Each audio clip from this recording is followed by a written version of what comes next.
మీరు చూస్తున్న ఈ దృశ్యాలు ఎక్కడో ప్రాజెక్టులో సరదా కోసం పడవ ప్రయాణం చేస్తున్నట్టుగా ఉందనుకుంటున్నారా? లేదా ఏదైనా దైవ దర్శనానికి వెళ్లేందుకు పడవ ప్రయాణం చేస్తున్నట్టుగా ఉంది కదూ? అలా అనుకుంటే మీరు పప్పులో కాలేసినట్టే. ఇదంతా వికారాబాద్ జిల్లా యాలాల మండలం నాగసమందర్ గ్రామ రైతులు వాగు దాటి తమ పొలాలకు వెళ్లేందుకు నిత్యం తమ ప్రాణాలను అరచేతిలో పెట్టుకొని చేస్తున్న పడవ ప్రయాణం. మండల పరిధిలోని శివసాగర్ ప్రాజెక్టు వెనుక వైపు నుండి ఉధృతంగా నీరు ప్రవహిస్తుండడంతో తమ పొలాలకు వెళ్లేందుకు నాగసమందర గ్రామ రైతులు నిత్యం నరకం అనుభవిస్తున్నారు.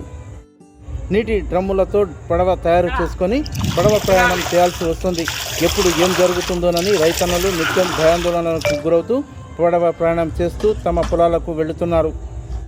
పాలకులు అధికారులు స్పందించి కాకరవేణి నది దాటేందుకు వంతెన ఏర్పాటు చేయాలని ప్రభుత్వాన్ని రైతన్నలు డిమాండ్ చేస్తున్నారు.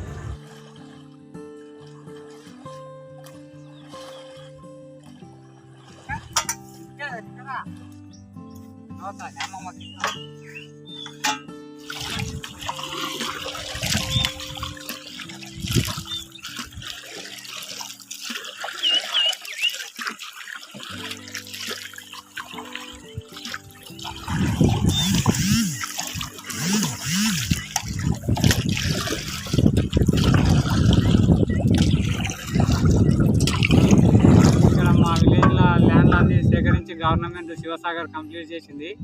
ఇక్కడ కంప్లీట్ చేసినప్పటి నుంచి మాకు ఇదే ఇబ్బంది ఉన్నది. మాకు లేబర్ షార్టేజ్ ఉన్నది. మాకు వాగవతల ఒక 200 ఎకరాల దాకా ల్యాండ్లు ఉన్నాయి. మాకు చాలా ఇబ్బంది ఉన్నది. మా పశువులకు పోనీకి రానికే పాలు తీసుకురానికి కూడా ఇబ్బంది ఉన్నది.